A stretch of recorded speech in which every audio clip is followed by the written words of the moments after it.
everybody, and welcome to the next edition of Chopped Greens. I am your host, Philip Amerine, alongside our guest host for today, Gareth Boucher. Welcome back to the show, Gary. Thank you for having me, as always. So as we said last episode we had you on, we both felt a passion for Robin Williams. American Treasury. Yes, an American. No, there's no sarcasm in that statement. He's actually like one of the greatest entertainers of our time. I think part of that, even you could see in his acting as well as his stand-up comedy, is that he had this unbridled energy that really was unmatched. Like you could see in a lot of his specials, actually, he's just dripping sweat and he's going at 100 miles per hour. Never for 30, 40 years did he slow down, and he was such a unique character, and he could do a million in his own things. Right. Yeah, and he didn't stop, and he had like the most, like you said, energy of like any comedian and actor consistently through his whole entire life that I've ever seen. And I really want to say that it's not just me, but especially me. He was such an inspiration as to who you can be, because really he was so many parts that he's one of those people that you're thinking, I can be anybody because he's showing it to be so. Yeah. He's a genie, he's a therapist, he's a teacher, he's a pirate. And in this case, he was a woman. He was a woman. He was a nanny. And that brings us to our discussion on the first episode of our 2-episode special of Robin Williams, a tribute to him, the master. Yes. And we are going to start off with Mrs. Doubtfire. Yes. Now, of course, Gary, this movie came out on November 24th in 1993, so that's a little bit predating my birth, and that's a whole year before you. 3 years. 3 years. All right. There we go. Before I was even a thought of a thought. Yeah, I was close. I was December 20th. So same year, but still, nonetheless. Let's go through some of the awards. It won. Robin Williams himself won for a Golden Globe for his performance in a comedy. Very deserving. Yes, of course. And the whole movie as a whole won one Oscar. And it is in the line of Suicide Squad winners for best makeups. But makeup, that's actually perfect. I was going to say, about halfway through the movie, fun fact, watching it for this podcast was actually the first time I'd ever seen Mrs. Doubtfire. Oh, so you were new to seeing this whole movie? Yeah, there's no nostalgia involved. I got to watch it, blank slate, and I got really into it. And like halfway through, I totally forgot that it was Robin Williams, because the prosthetic combined with his acting was so good. I was like, oh my God, that's still Robin Williams. I just totally was pulled out for a second. I was like, wow, this is really awesome. A little inside baseball here. For every time we do this, whenever we're watching a movie or movies, I have to sit down and write notes, or else I'll forget, and you get lost in the emotion and the story. And so I just jot down a couple notes, and I think it was past a certain point that I wrote down that I forgot that he was a man. And I think that's actually... This is an old British nanny marm. It's totally believable, He puts on such a performance that you forget that he's Robin Williams. And in fact, you come to love this character as a woman. And you're like... And you feel a certain empathy and poise for this character. And it's not that you forget that he's a man per se. It's more like... You realize that he's a man, but you take him as a woman, and I think that's he perfectly pulled that off, where it was a blend of both, and he held both to a standard. Those were some of my favorite scenes when the camera just had a wide angle and it didn't cut, and it was him just going back and forth between being the dad and being Mrs. Doubtfire, just so effortlessly. You can just turn it on and off, and I was like, oh my God, this guy's amazing. Yeah, no, it was utter chaos. And so Robin Williams himself was Daniel Hillard in this movie.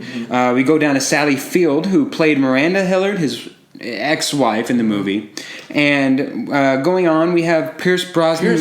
He walked up and I was like, hello, Mr. Bond, what are you doing Yes, here? Mr. Bond, yes. I believe this predated his appearance as Mr. Bond. This was one of his early American transition Pierce Brosnan Bond movies were out at this time? No, so he was kind of an American unknown. I think he was more acclaimed in Ireland, actually. Okay. And Europe and so on and so forth. Moving on, we had Lisa Jacob as Lydia Hillard, of course, and Matthew Lawrence, Chris Hillard, and finishing out the kids was Mara Wilson, Natalie Hillard, or as everybody knows, Matilda. Yes, and I wrote down the cute one. She's absolutely adorable. I think that there's like 20 characters in the film who are like, oh, look at her, she's just darling. And I kind of want to start out actually at that aspect with the kids, because to me, I rewatched this movie, and unlike you, I did have a nostalgia. I do remember this movie like the highlights, because as a kid watching this is hilarious. This is pure comedic gold. Yes. And something that I lost in the first viewings of the movie for me, because when I was a kid I would continuously watch over and over again, is that I lost how much I hated children actors. I know. I'm leading you on this whole time to say this one thing, but I think that 2 out of the 3 kids totally brought down the movie for me. Yeah. Whenever they were on screen, I wished that they totally weren't. Emotionless and contrite. Correct. It's so funny. I had that exact same thought process when I was watching this movie. So a few days ago, I got to rewatch The Shining, and the 5-year-old boy in that is amazing. Abigail Breslin, Little Miss Sunshine, amazing child actor. Yeah. She was 8, but in this movie, it was. You're talking about The Shining now. Oh no, I'm saying Mrs. Doubtfire. In Mrs. Doubtfire, compared to those child actors, I wasn't super impressed. For me, child actors are always hit or miss. Yes, hit or miss. It's hard. But with I was kind of pulled out. I was like, these kids are kind of bland. And now they're adults, so I mean, I feel like we can kind of pick them out. And Lydia and Chris, especially the guy. I mean, I felt like that the kids were only paid if they didn't smile. Like they were told, you only get a check today if you don't smile. If you're just completely Kristen Stewart the whole time. Yes. There was a blank slate of emotion, and it just felt like the lines were forced upon them. Yes. Not coming from a natural center or anything. The little girl, I was like, oh well, she's just cute. She's nice. She pulled off cute a lot of times. Which, I mean, she's like a 4-year-old in the movie. You literally, as a director, can't get much more out of a 4-year-old than. I think, I mean, she definitely carried her part, and a lot of the times she had that naivete that I think you genuinely see in kids and children, so it was completely believable. Mm-hmm. The other 2 children, however, just completely ruined it for me. Definitely extremely 90s. And the tone and the vibe and the cheese that so many 90s movies with kids have. Like, I totally, at some points, was like, this reminds me of Full House. Oh, really? Yeah, just like all the cheesy child acting. Yes, there were a couple cheesy moments. Like one time later on in the movie when Mrs. Doubtfire, goes and orders all the pristine food, and she comes back and sets it down, and Sally Fields comes in and is like, this place looks so... And then she has like that jaw-dropping moment, and she looks at the table and you're like, come on. And it's like, dinner is served, and you're just like, oh. Which Robin Williams knocks every single word out of the park in every single line, but still, it was utter cheese. I felt a little lactose intolerant. Sometimes in this situation, I could totally embrace the cheese. And Robin Williams certainly had a knack for understanding the moment. Yes, and I think in that. The first 5 minutes of the film, when this film opens up, I counted, and there were, in the first 3.5 minutes, there were 5 impressions that he did in the first 3.5 minutes alone. I couldn't believe it. I'm thinking, how do you do this? How do you just off the top and off the cuff? It looks like it's totally natural, total improv, and to have that wherewithal. A lot of it probably was. I'm sure. I'm sure it was mostly the director saying, and film what he does. Yeah. And Lord help the other actors who had to deal with it, because I'm sure that was a big. I noticed in the scene where he was sitting down with the court liaison, and it just kept on cutting, and he just did impression after impression. Yes. It just did at him, because I'm sure she was just cracking up the whole time. Oh my gosh. That was just like a straight minute montage of how many impressions can Robin Williams pull out of his sleeve. Yes, what do you do? I do voices. Yeah. That whole thing was just an excuse for Robin to be Robin. Yes. And just go off. And I think on that one I specifically counted 9 times. I may be off 1 or 2. Yeah. But it was a lot. And and each one was funny. Did you find yourself, because I remembered most of the jokes. I remembered where the tenor of the movie was going. I remembered a lot of the stuff.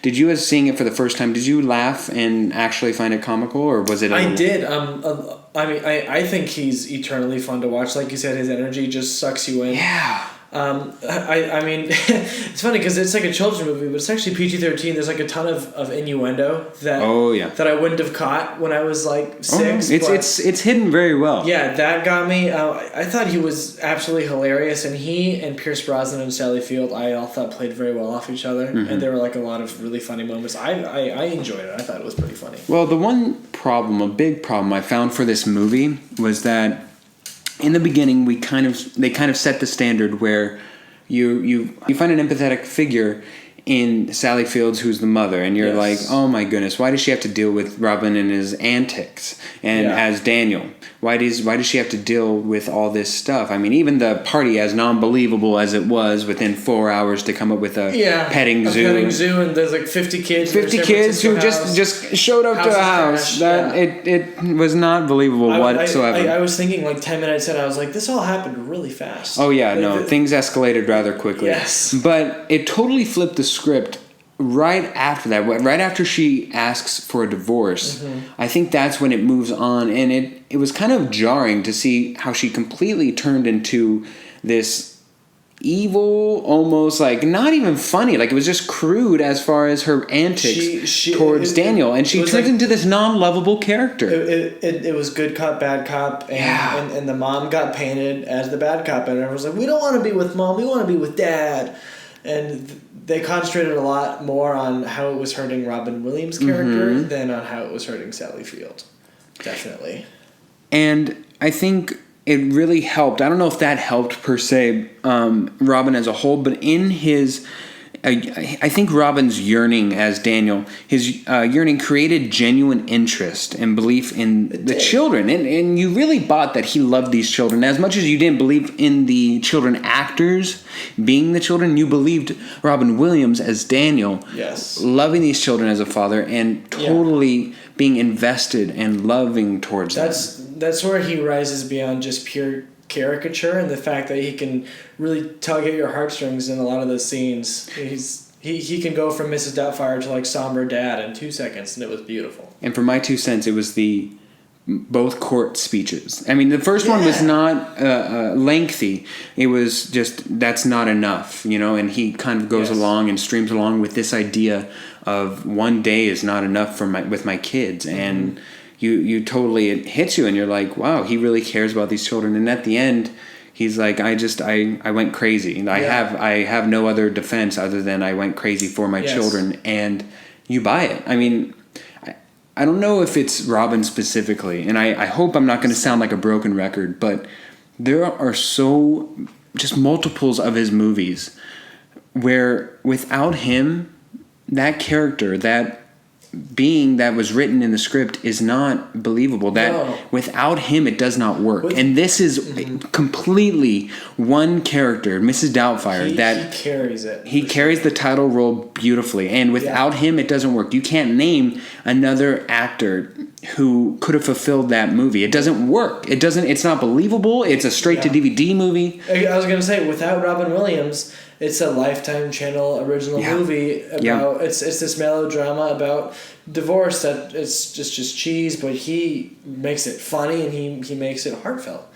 And also something that I thought about seeing it as, I'm 20 now, but I grew up obviously in like a split home, divorced parents, as did my sisters and a lot of my friends, just because that unfortunately has become the norm with a lot of people. Yeah. And that's something that I wouldn't have understood when I was a little kid. I wouldn't have got how real it was. But especially like in that last court speech, it was kind of touching because this is a relatable problem that people, like millions of people deal with, And I think that's even more so now than when it originally came out. Oh, it's probably gone up like 20% since then. I'm not even sure that this movie... I think that this movie was dramatized. Like at the time, I don't think that where society was and culture was, I don't think that was as even normalized as it is today. So I think that that's where it kind of... That was another added element of drama because it was such a big deal. Right. It was a nuanced element where divorce was kind of becoming a bigger subject, but it wasn't there yet. It wasn't as mainstream, unfortunately, again, of course, and my sympathies to you. Oh, no, it's not. I was just saying that's something that was on my mind the whole time. delving into the film itself, I don't know if you thought about this, but that transformation scene of when he transforms into Mrs. Doubtfire, to me, that's when the rest of the film transforms, if you will, into a classic Robin Williams film. That's where the beginning's a little slow. It's setting it up. Very cautious. I was like, "Oh, what's happening?" And then after that, it takes off. As soon as he transforms, you kind of get more into the character. You get into Mrs. Doubtfire, and you find out why this is one of his top remembered movies. Mm-hmm. And I think that it's a beautiful thing that he was able to create such a character, and we all can remember this movie with a good feeling. Yes. And I really want to go and add on to that, where we talked earlier about the character Lydia Hillard. The actress who plays her is Lisa Jacob, and I found this interesting tidbit in our research for the show that Lisa, the actress, had to actually skip school for 3 months in order to film the movie, and she was kicked out as a result of that. Her principal found that those tardies and absences unacceptable, and you can kind of see both sides on that. Yeah. But later on in life, Lisa said in a blog post how much it meant to her that he actually wrote a letter to her principal at the time, pleading the principal to readmit her. And I just felt like it was kind of important enough to where I want to kind of read the actual letter. Yeah. So this is Robin Williams to the principal. I have spent the past 3 months working on Mrs. Doubtfire with Lisa Jacob. I found Lisa to be a bright, inquisitive, and an eager-to-learn young lady. She is charming and a delight. If a student of her caliber and talent should be encouraged to go out in the world and learn through her work, she should also be encouraged to return to the classroom when she's done, to share those experiences and motivate her classmates to soar to their own higher achievements. Lisa also should not be denied the social learning experiences that come with high school and being a teenager. I respectfully request that you reconsider your policy and allow Lisa the opportunity to work and attend school. She is an asset to any classroom. Best regards, Robin Williams. Oh, and God. I think something so chilling about this thing is that Lisa says that she always thought that she would have another opportunity to actually get to talk to Robin, and how much that meant to her. Even though later on the principal still denied it, she said that meant so much that he cared enough to even pen this out and write it that had for her case. To do with publicity. No. That was just him. This didn't even come out until after his death. I was going to say, no, I've never heard of that before. I've seen celebrities going around to schools, but that is totally genuine. That's awesome. And just as he insists that a student of her caliber and talent should be encouraged to go out in the world and learn through her work, Robin Williams kind of scolds the school for its stance on the matter. And it evokes the worldview of his character, Sean, in the other movie that we're talking about, Good Will Hunting. You know, Gary, I can kind of tell that you're really excited, and this is more. This is one of your top 10 movies. I love Good Will Hunting. So why don't you give us a little bit of background on this one? Since I had nostalgia about Mrs. Doubtfire, you take over from here. Let me give you the skinny on Good Will Hunting. So I hadn't seen this movie until high school. A bunch of buddies of mine kept on saying, "It's not your fault," to me in my sophomore chemistry class. And I was like, why do you keep telling me it's not my fault? And they said, "Gary, go watch Good Will Hunting." And I did. And I was hooked, and it's still one of my favorite scripts and favorite movies ever. So Good Will Hunting is a 1997 movie. Matt Damon and Ben Affleck wrote this while they were in college at Harvard. And Matt Damon kind of based it off his life, like a lot of his experiences in Boston. The script went through like months and months and months of being modified, and there were bidding wars, and then people didn't want Damon and Affleck to be in the movie. They wanted Leonardo DiCaprio to play Will Hunting, and Matt Damon said, "No, I'm going to be in it."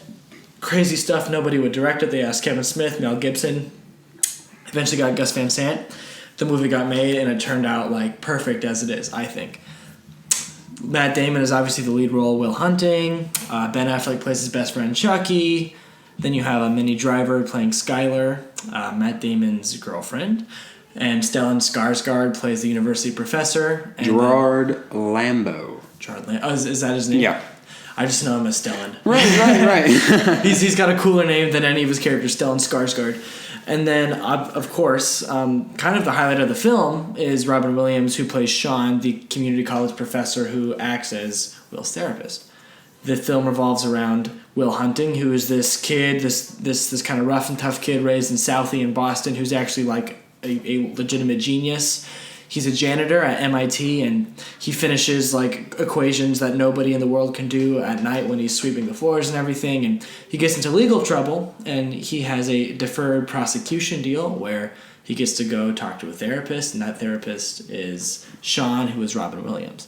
This is a complete turnaround, obviously, from Mrs. Doubtfire. And when thinking about our podcast, that's something that kind of even elevated Williams' talent more in my head, about how much I enjoyed watching him in drag be hilarious in Mrs. Doubtfire. And then you go watch Good Will Hunting, and he's this like somber, really meditative, tough, and just like lovable. A complete flip side of the coin. It's totally different, and it's both performances are incredible. Obviously, he won for Best Supporting Actor, and the film won for Best Adapted or Best Original Screenplay. They won the Oscars, right? Yes. Giant awards, and very, very deserving. And I think that the main strength of the film revolves around the scenes between him and Matt Damon. They have probably 5 or 6 therapy scenes in the movie, and in every scene, Sean gets Will to open up a little bit more and more, because whereas other therapists back down when Will lashes out, Sean just keeps going at him. And at first, there's the scene, obviously, where Will makes fun of Sean because Sean's wife died of cancer, and Will makes fun of him, and then Robin Williams just grabs Matt Damon by the neck and slams him against the wall, and he's like, "If you ever effing insult my wife again, I will end you." And it's just epic, and it's so chilling. And then he gives this beautiful monologue at the park, at this park in Boston. Bench. Yes. And that bench is actually now a memorial because of that scene. Yeah, I'm sure. And it kind of reminded me when you were talking about the court scene in Mrs. Doubtfire. Yes. He has a knack for delivering beautiful monologues. He gives this whole monologue about how, Will doesn't know anything, and that he's never experienced love or loss or life like he has. And from then on, he just plays this kind of Zen master, but tough Boston therapist and professor, and he carries the movie, and it's awesome. I think he is the pioneer for being a dual actor. Very few, if any, can master comedy as well as drama. As drama, convincingly, both ways. Yes. Equally.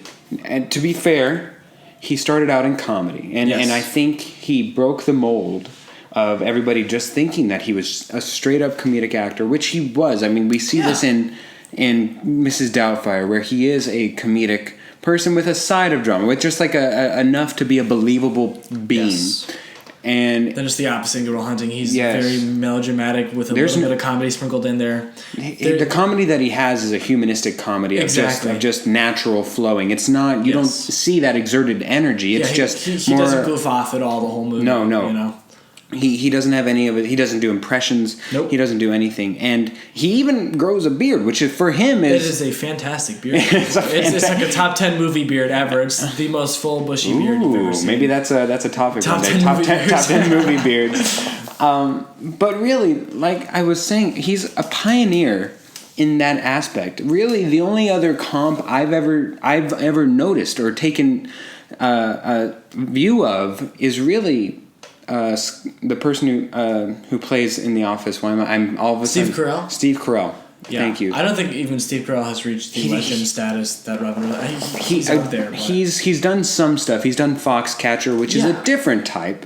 It's not per se just being able to do a straight drama. He's doing character acting, which I think a little tweak of a difference. And we've seen Robin Williams... a great comparison. No, that's when I see Steve Carell and doing all the things that he does. I really see in the montage of Robin Williams. It's almost, for a sports fan out there, it's really Kobe Bryant and Michael Jordan. Yes. it's a mimic, and it's the sincerest form of flattery to copy somebody. And so when I say to Steve Carell that I think that he is like the mad baby of Robin Williams, I think that is a true compliment, that he's able to mimic what Robin Williams was able to achieve, because I don't think it came easily to him, or else he would have done it much earlier. Yeah. And I'm sure many places didn't want to give him a chance, but once he proved that, once he came home with that Oscar, validating his acting chops, he was off to the races past then. I almost wonder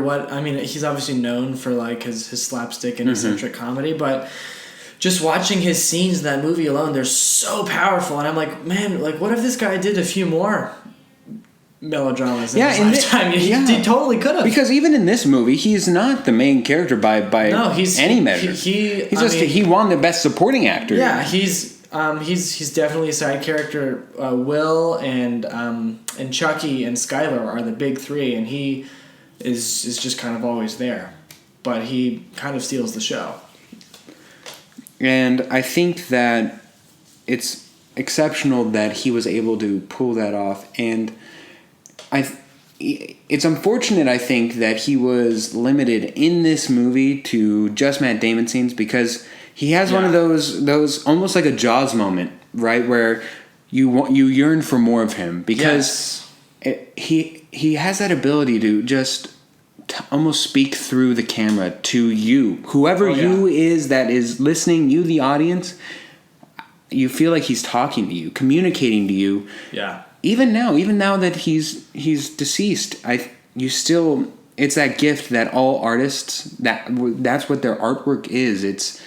It's homage to anybody and a memorial almost to that person, because I think that there's a debate that goes on with when he does that monologue on the bench that has been memorialized now. It's fantastic. It's a top 10, 5 monologue, wherever you want, ever. Yeah. In any movie, any quote, whatever you want to say. There's a big debate regarding who owns that quote, who owns that movie, because of course there's the script writers, there's Matt Damon and Ben Affleck who create such things and create the words, but they didn't. In the end, they didn't say it. Robin Williams did it and made it his own. He brought it to life. And I think it's one of those few moments where people remember it and will regard it as Robin Williams' words, as him speaking through time, through movie, through everything to you, whoever you may be, whenever you see this, and it touches you so deeply that I think it belongs to him, and it's honestly the reason why he won the Oscar. I mean, was just those 3-4 minutes on the park bench. I mean, it's funny. Most of the scenes between him and Damon, he gives like little mini monologues, and they go back and forth. But that was actually pretty early on in the movie, too. Right. And even though it's within pretty much the first act, it really carries it all the way through, and that's really the very beginning of the evolution of their relationship, which, like I said, is the best part of the movie, is seeing Sean getting Will to open up, and then obviously at the end with the "It's Not Your Fault" scene. You know, that's definitely, that's like the bumper sticker of the "It's Not Your Fault." And anybody who's trying to be a on the couch therapist now, who's like trying to help anybody, just put your hand on their shoulder, embrace them. It's not your fault. Just say, "It's not your fault, son." I think that's what the big takeaway from this movie is, that everybody goes and wants to be a therapist and just says, "It's not your fault. It's not your fault," and that's the go-to. It works. Modern psychology is based off of those 4 words. Geez, I can't count. It's not your fault. It's not your fault. Oh my goodness. But I think that it's amazing because a lot of the times whenever I see a movie, I either have one of two ideas. If I see a bad or really great performance, I either think, wow, this performer is outperforming what was given to them. Yes. Or this performer is exceeding what they normally do because of the script or director, what have you. Outside sources have them exceeding what their usual standard of work is. For this, I think it was a meld of the two. I was going to say it's a perfect blend because it's not like Robin Williams was lifted up by the script. He brought it to life. It was kind of a perfect combination of the actors, the director, the script, and his talent. Right. For sure. And I think that for Robin Williams, it's one of those marriages that really worked because normally you have this character, and it calls for somebody to be very mundane, to be very mellow. And that's very hard to emote successfully, and to be interesting as a person who has no emotions, who has to be in order to become a therapist. I mean, as a therapist, there, like you said, there are some times where he yells back at him, right, and he allows that to erupt from him. But in general, he's very somber the whole time. Yes, very somber. Excellent word choice. Yes. He's very just, and you believe it, and it's interesting in itself, and its non-complexity. You're like, oh. Yeah, I'm totally buying this, and then that's what allows those deep dramatic moments that he allows to flow forth from him. Believability, credibility. Yeah. You think that, wow, you yourself are shocked. You're like sitting on the edge of your seat, and you're pushed back by him yelling, and you're like, oh my goodness, he's yelling at me. Yeah. And this may be sounding a little childish, but I just think that his connectability in a character that is not supposedly dramatic. The character himself is a very mundane person. He's supposed to be the straight and narrow because Will is so crazy. They're supposed to be clashing forces, and his ability to be both at the same time is astounding. Yes. So I think let's do this. Let's give our rating for Good Will Hunting first, then we'll go back to Mrs. Doubtfire, because I think Good Will Hunting will be the more boring one, as opposed to we'll have contrasting ones on Mrs. Doubtfire. So Good Will Hunting, your Rotten Tomatoes score would be 95. 95. I had a question. What's 100 to you? Is that Lord of the Rings? Like, so that way we have a scale? I don't know what. I guess I would 100. I don't even know if Lord of the Rings. Is anything attainable for 100? Because perfection's not. A perfect movie. Oh, jeez. The only movies that honestly have been close to reaching perfection for me would be like The Godfather, which isn't even like my favorite movie, but I think it is like it's almost so a perfect movie. Yeah. You know, Lord of the Rings is like a 98. I don't think it's a perfect movie, but it's my personal favorite movie. You know, and almost like even a New Hope for what it is kind of a perfect movie. Within the context of what it was and where it was in time. When it came out and everything, that's almost a perfect movie. But okay. Just so the audience knows that, what your standard is. Yeah. For me, I'm going to give it around a 90, 91. Yeah. It's not your fault. Yes, thank you. Yes, I was debating. There's just really a good screenwriting is delicious to enjoy and watch. No, I know that sounds funny, but sincerely, it's a joy to watch this movie. Yes, you get past the beginning opening moments, as a lot of movies do, and you're so enthralled with it that the time melts away for you. And I think the connectability wraps really you up. You glide right through. Yes, the slow story. It's awesome. And the way that it connects with people just really hits home for me personally. I think for a lot of people too. Not to just generalize, but that ability of good screenwriting, fantastic acting. I think this is probably still to this day Matt Damon's best work. You think so? Yeah, I mean, especially with The Great Wall, he kind of lost a lot of love from me. So with Robin Williams' best work, I think there's a lot of people's, this is their creme de la creme, this is their pinnacle, this is their peak. Yes. So I think with all that incorporated, I got to give it a 90, 91. So there we go. Mrs. Doubtfire. I'm going to let you go first on this one. Okay. I had a hard time because nostalgia kind of, no matter what, it passes my eyeball test of if I was walking by, would I sit by and watch it? Yeah. And so for that reason, I'm going to give it a solid 75. You look shocked. Well, I'm shocked because do you want to know something crazy? No, you did not get the same one. I was going to give it a 75. Aha! We did not confer about this before the show either. No, we didn't. This is totally random. I looked at Phil completely wide-eyed because I was like, oh my God, that's my rating. And it was going to be my rating because I'd never seen it, and it's obviously got a lot of cheese and a lot of stuff that's not that believable, which if obviously Williams wasn't in it, it would be Hallmark level. But he seriously, like, just him alone makes it so fun to watch. And there are a couple uncomfortable moments within the film that I just found, like such as when he's Mrs. Doubtfire hitting on this woman who comes up in the bikini and he's like, that drink's on me, and she's like, no thanks. Yeah. I was like, yeah, this is weird. Like, this is not even funny weird. Yeah, like, it's weird. Like, oh. And when the old man's hitting on Mrs. Doubtfire on the bus, that to me was a big, scary moment. So, 75 for both of us. Yeah, 90. that's never happened before. No. Wow. And again, we did not confer on this. Yeah. So next week we're going to continue and finalize our part 2 of the Robin Williams trilogy. My Captain. And it will be Dead Poets Society. And our Twitter poll officially came in, and we are going, as a second movie, yes, we are going to watch Aladdin. Yeah. Street Rap. Yes, maybe we can do a singing competition or something. I love that soundtrack. All right. So we are going to stop for a little musical break of our own, and then afterwards we'll come back with our Give Me 5. All right? See you soon.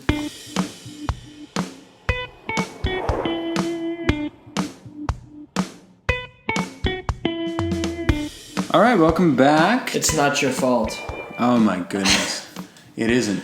The poor editing on this is not my fault. It's not your fault, Phil.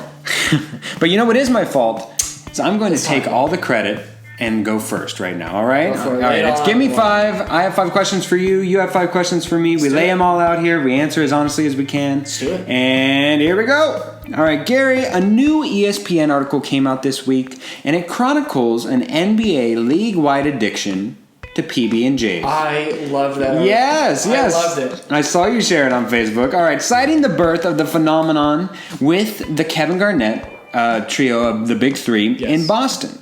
It's one of the healthier addictions, with trainers and strength and conditioning coaches compromising on the addition to the players' diets, since it offers a healthier alternative to previous pregame meals. The article goes on to describe how many teams and players have made eating a PB&J a part of their pregame ritual. They have it all laid out. I know, it's a fantastic article, and how some teams and players have held internal riots and holdouts if denied their Jiffy and Skippy comfort foods. A fantastic article. Please go read that on ESPN. Yes. It comes out at ESPN, the magazine.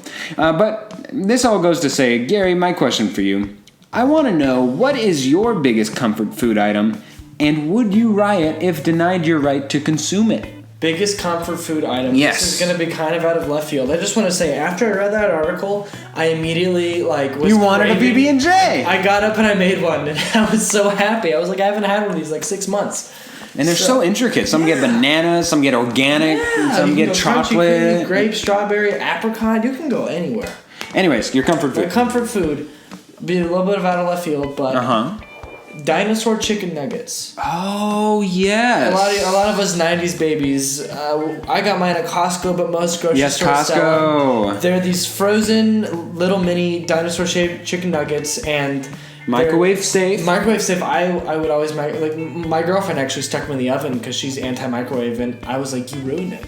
Because these are supposed to be floppy and soggy and straight up questionable, but you don't care. I have I have a lot of memories of me with one of those sectioned out animal plates. Oh with ketchup and the small things, like a big pile of ketchup goes in the right ear. Exactly. Top left is corn or whatever vegetable you were forced to eat. You fill it up with nuggets. Nuggets. And my family would always make dinners, and they'd be like, "Do you want to share with our dinner?" I'd say, "No, I want dinosaur chicken nuggets." And to this day, I still eat them.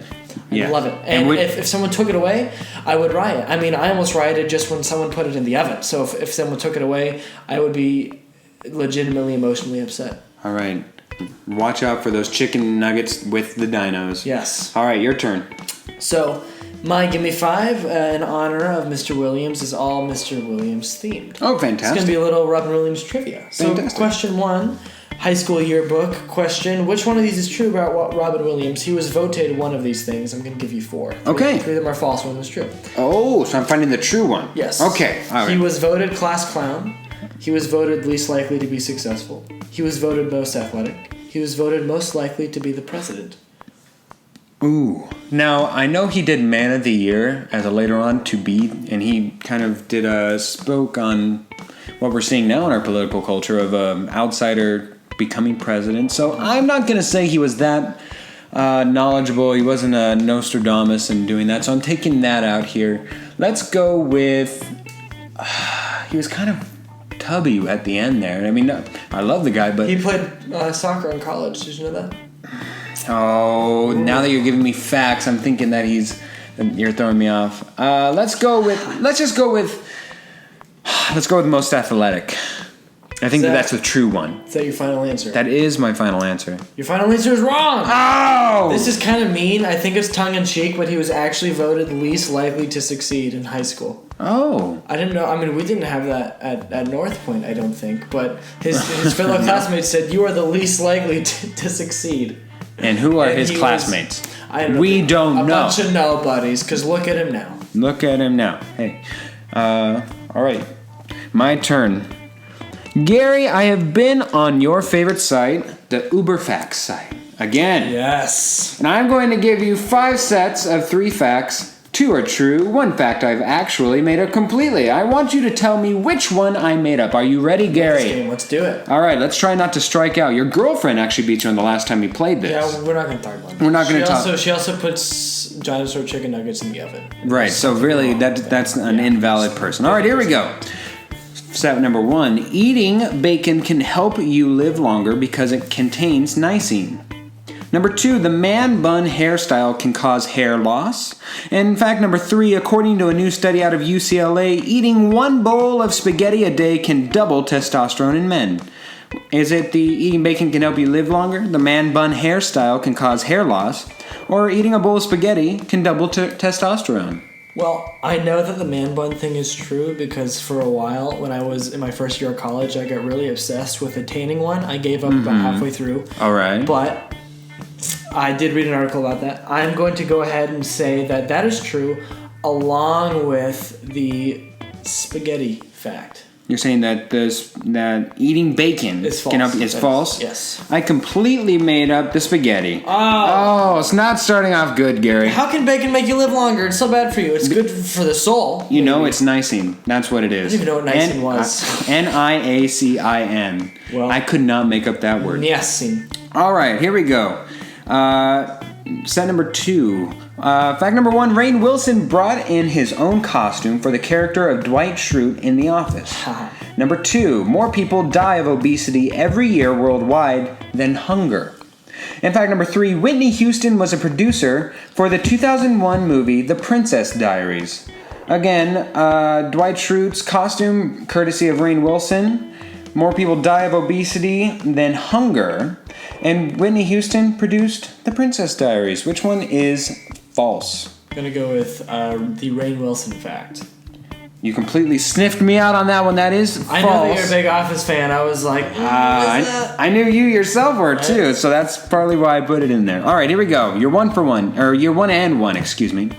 Fact number 1, children who purposefully pose with comical faces in the 3rd grade or younger have a higher tendency to like the color green. Fact number 2, Disneyland serves 2.8 million churros every year. Okay. Fact number 3, the average human body contains 10 times more bacterial cells than human cells. So fact number 1, comical poses lead to a tendency to like the color green in children. And then fact number 2, Disneyland serves 2.8 million churros every year. And fact number 3, the average body contains 10 times more bacterial cells than human cells. I'm going to go with number 2 because I'm going to say that it's probably more than 2.8 million. So you're going with the churros? Yes. That is absolutely true. I completely made up the color green, the children who purposefully pose. I was going to say, that's so specific. Like, that's got to be some weird study that was randomly funded. Perhaps. Yeah. All right, the next set we go to, fact number 1, Keanu Reeves' father was a drug dealer and his mother was a stripper. Fact number 2, that's probably true. Scientifically speaking, the bottom of a shoe has the same amount of germs as the outside of an unwashed fruit. In fact number 3, the average person walks the equivalent of 5 times around the world throughout their lifetime. That fact number 1, Keanu Reeves' father was a drug dealer and mom was a stripper.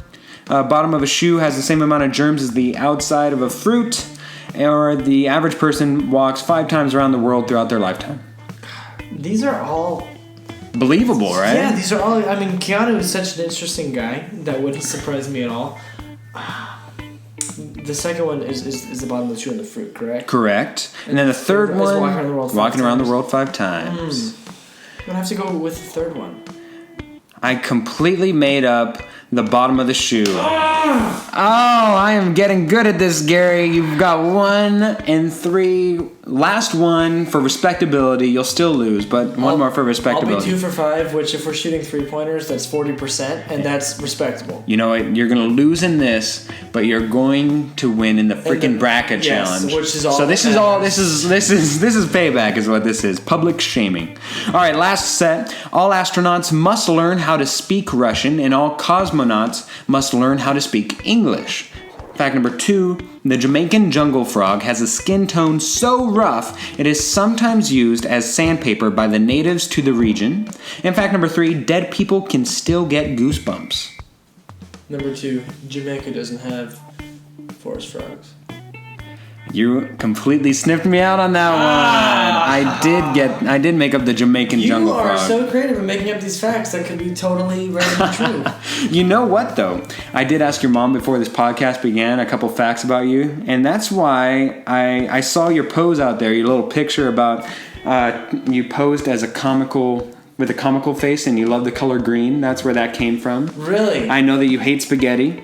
And I hate spaghetti. I just hate spaghetti night. It's been every Monday night for the 20 years of my life. I need some variety. So I kind of did an ode to Gary in my fake facts here. Holy cow! You just looked deep inside my soul. I did. I thought I could get past you, or you'd believe it more if it seemed true to you. Cow. Yeah, maybe that's why. Maybe that's why you believe it. I had that thought process. I was like, I love green.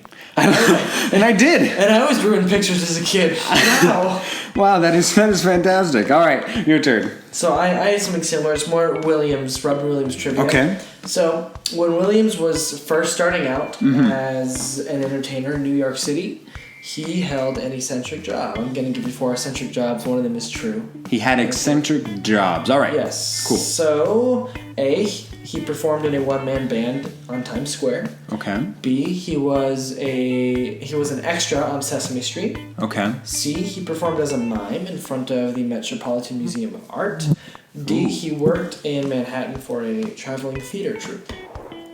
So which one is true? Which one is true? Only one of those is true. Yes. I'm going to go with the Sesame Street one. I can't imagine that he has not been on Sesame Street.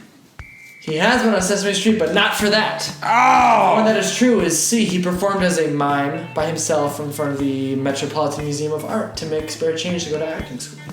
Well, I'll be darned. Right? All right. My turn. Gary, there's a story out from Entertainment Weekly of how some movies had originally drafted a different ending than the one that made the final cut. Yes. Some endings included Rogue One, where Jyn Erso and Cassian narrowly escape before the Death Star destroys the planet Scarif. Pretty in Pink, where Andy actually ends up with Ducky, her best friend who pined for her the entire movie. And then, of course, Rocky, where Rocky accepts a bribe to throw the fight and use the money to help the woman he loves, Adrian, open a pet store. So those are just some random ones that they had drastically different endings. Yeah. Gary, what movie would you like to see have a changed ending with you at the helm as the writer? There is a director who is working in Hollywood right now who's very famous for having twist endings. Uh-oh. His name is M. Night Shyamalan. Shyamalan. He has a movie titled The Village that I am not really a fan of, mainly because I think that the Shyamalan twist in that movie is just dumb. Just garbage? Yes, I'm not gonna. Should I give it away for this? It's not. It's stupid. It's a dumb twist. I was gonna say normally in those types of movies where it's M. Night Shyamalan, it's all about the twist.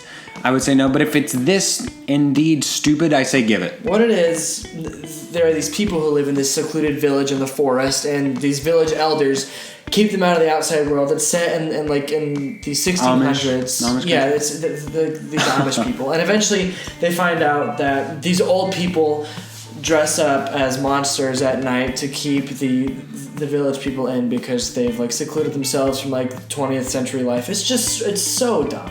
It's the dumbest twist of any of his movies. And I would rewrite it to something a lot more sinister. Oh. Not just childish as the village elders putting on these really stupid monster costumes. I cannot stand it. So something more along the lines of The Mist. Yes. Where they come in and he was moments away from being saved and he still shot everybody. Exactly. That is so much more compelling than. Or was it The Fog? I think it was The Fog, actually. The Mist. Oh yeah, The Mist is a Stephen King. Oh yes. Caption. Yeah. There we go. But all right. I gotta hear from you.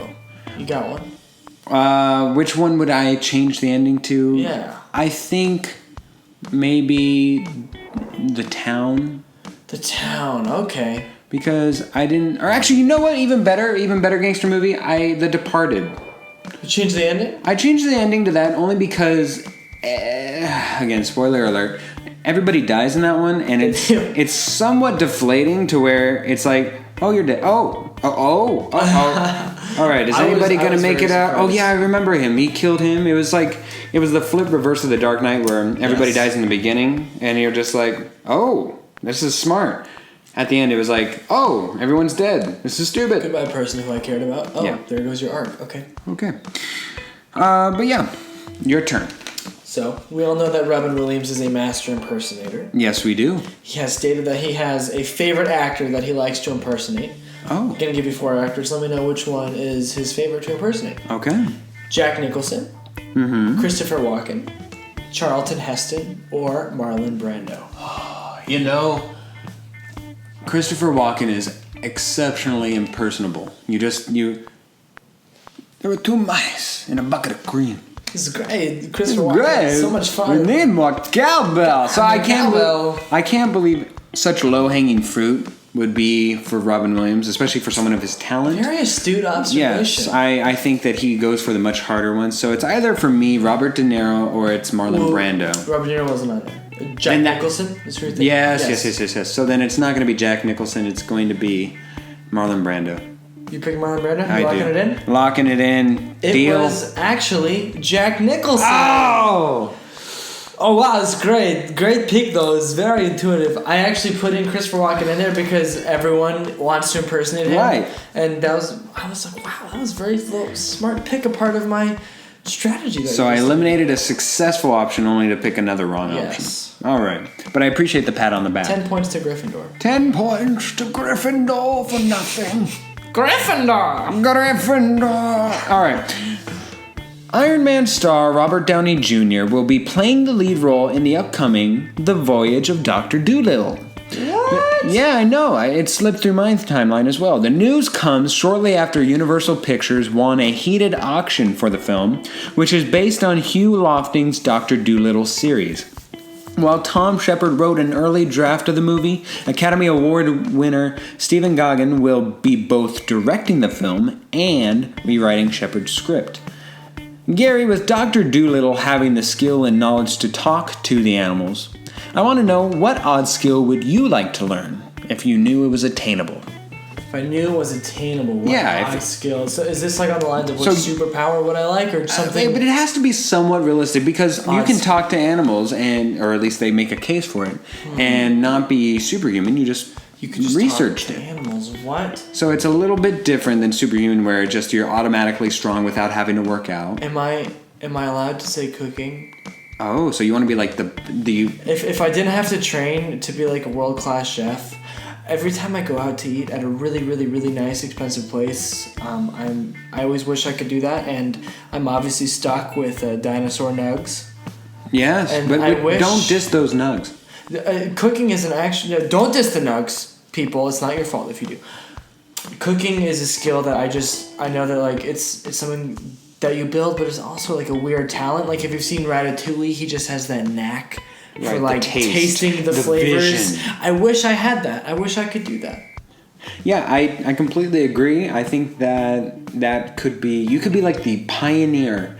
You could be the person that combines cheese and chocolate. Yeah, like who invented like the burger, mac and cheese, the croissant? I don't even know. Just things that I love. I wish I could do Gary, could be the next person to bring sushi to America. I could. If only you knew how. We're ending it right now. This is how All right, Gary, your turn. Alrighty.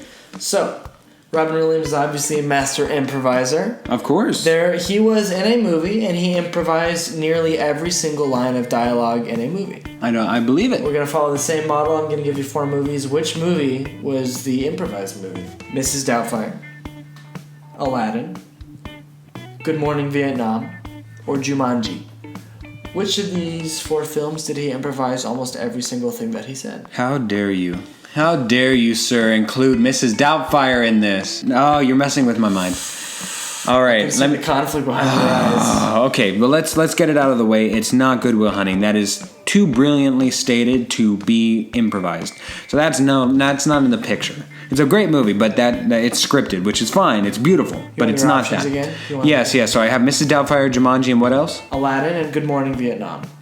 It's not Good Morning Vietnam. He was copying somebody else, and he was impersonating an actual person. It's almost biographical. There's no way he was impersonating or doing everything improvisational.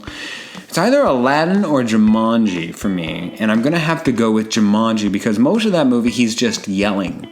So I think that it's probably Jumanji. Is that your final answer? That is my final answer. Your final answer is wrong! Oh! You should have gone with your second final answer. It was Aladdin. He improvised almost everything he said in Aladdin, which is crazy because Disney is so on it on what they put out in their scripts, but they just kind of let him own the mic for that. Yeah, I wonder if he improvised the song. Just kidding. I know. There's no way. That is actually what I was talking about. Every musical number he improvised. Oh, yeah? Just kidding. Yeah, I'm sure. Yeah, he's actually in there in the green room dancing. That's the whole. He was in a one-man band. Right. He did everything himself. All right, Gary. All right. My last question, Gary. It is Peyton Manning's birthday this week. Yeah, go Broncos. He is turning 41 years old. I accredit him in part for my love of the Broncos. When I first started watching the NFL, I really respected and admired Peyton. So when he replaced the Tebow era, I knew right then and there I was a Broncos fan for life. So, in honor of the GOAT of the regular season, I will give you 5 facts of Peyton Manning, and you tell me if they are true or not. All right? Just like one at a time? I'm just going to give you one at a time. You tell me true or not. He's got the biggest forehead in the business. True. Yeah, true. I don't know. Ezekiel Elliott might give him a run for the money. All right. Fact number 1. Manning's nickname with the Colts was R2-D2 after the character from the Star Wars series. True or false? False. He's a sheriff. That's actually true. He was the sheriff with Denver. I thought he was the sheriff too. Oh. Well, he was. He was the sheriff with the Broncos. Colts, he was R2-D2. R2-D2. Wow, I did not know that. All right. Not starting off well, Gary. Here we go. Holy cow, I stink. Number 2. Manning's father, Archie Manning, is from Omaha, Nebraska, and is the main reason for Peyton's infamous Omaha audibles. Omaha! That's my best Peyton impression. Omaha! Have you watched those compilations of him saying it like 100 times? It's glorious. I'm going to go with false on that one. Absolutely. You're 1 for 1. You're 1 and 1, rather. 1. All right, here we go. Number 3. Peyton Manning is partly colorblind with an inability to differentiate orange with red. True or false? True. Absolutely false. Not to my knowledge, is colorblind. Well, he probably wouldn't be as good if he was colorblind, actually. You should have thought that through. It's not your fault. He would throw to the Cardinals as well as the Broncos in a home game. So, I have you 1 and 2. 2's not the good side. All right, number 4. He hosted the TV show Saturday Night Live, but here's the catch. It was for his 31st birthday. True or false? I know he's been on there. Yes, I know everybody knows he's hosted it. But it was on his 31st birthday? It was on his 31st birthday. Is that true or false? False. It was on his 35th birthday. It's absolutely true. It was the 31st. I wasn't going to get technical with you, so I did it. 1 and 3. Can I do almost the clean sweep? Here we go. 5. Last one. Peyton Manning stars in numerous TV commercials and endorses products such as American Express, Crest, and Chrysler. True or false? I know that he does nationwide insurance, so I'm going to say false. You're absolutely correct. I did make that one up. The ones he does do are Sony, DirecTV, MasterCard, Sprint, Buick, and ESPN. He is a bit of a commercial. He has that, but there's that commercial where he eats the chicken parm sandwich and he sings the nationwide jingle. He goes, on your side. Chicken parm is so good. Yeah. I love me some Peyton. I know these things. I know. Well, I didn't include Nationwide another one, but you are absolutely 100%. You remember that chicken parm? I do. Everybody does. Exactly. It's an excellent commercial. American legend. Peyton Manning. Well, happy birthday, sir. All right, Gary Boucher. I have one more question, Robin Williams, for you. A little bit more movie trivia. So Robin Williams, his biggest check that he ever got for a movie was $20 million. Okay. The smallest check he ever got for a movie was $75,000. I'm going to give you 4 movies. Can you pick which one is the $20 million movie that he got paid for and which one is the $75,000? So half of them aren't even in this. Correct. Okay, I just gotta populate the field a little bit. Right, no, you got to pepper it right. Go ahead. So, number 1, Good Will Hunting. Okay. Number 2, Aladdin. Okay. Number 3, Bicentennial Man. Okay. Number 4, RV. You know what? I think I liked Bicentennial Man, or at least my memory of it. I liked it a lot more than it was reviewed. That was one of my ones that I actually wanted to do, but in our exercise of this, in our tribute, it just wasn't in the. Everybody remembers him for it. Unfortunately, I remember him. I give it to him, but let's see. I think it's either Bicentennial Man or RV that he made the $20 million, and I have to go. I think it was Bicentennial Man. My thinking is, I know it was after Good Will Hunting, and everybody who wins an Oscar is worth a pretty penny. They get paid. Yes, they do. I see Cuba Gooding Jr. Snow Dogs after Pearl Harbor. Let's see now for the $75,000. I'm either thinking Good Will Hunting because it was probably a pet project that he was supporting in it. And what was the other one? It was RV, Bicentennial Man, Aladdin. Good Will Hunting, Aladdin. I think he got paid for Disney, and he had to make up most of his words, so I can't imagine that he wasn't. And plus, he had sequels, and he was the only remaining character that actually voiced his character part in those straight-to-DVD sequels. So I'm not going to go with Aladdin. I think I'm going to go with Good Will Hunting for $75,000. Both your answers locked in? Absolutely. You are 1 for 2. Which one? You got Bicentennial Man absolutely correct. Okay, I feel good. He was only paid $75,000 for Aladdin. What? Isn't that crazy? He must have made it back in the sequels. And like residuals and merchandise and stuff. But his check for Aladdin was $75,000. Wow, he definitely got that was one of his most iconic roles. That's like as much as we make per podcast. Just about, just a little under. It's a little bit of a low ball. We make more in the 100 range, but Still accepting applications to sponsor the show, but yes. All right, and speaking of iconic roles, we will be reviewing that movie along with Dead Poet Society. Oh, Captain, my Captain. Next week. It's not your fault. Now, like Mrs. Doubtfire was for you, I've never seen Dead Poet Society. Ooh, if you like English class, you'll love Dead Poet Society. And if you hate English class, it'll make you love it. All right, fantastic. I'm actually very excited, genuinely excited to see this movie. So it's got 13-year-old Ethan Hawke in it, by the way. Yes, I actually do. I do remember that. So we'll be reviewing those 2 movies. Gary, why don't we end the show giving a shameless plug towards your blog? Guys, I've been writing this blog, GaryBearReviews.wordpress.com, GARBEAR. I review every movie that I see, and we are up into the double-digit subscriber range, so hit me up.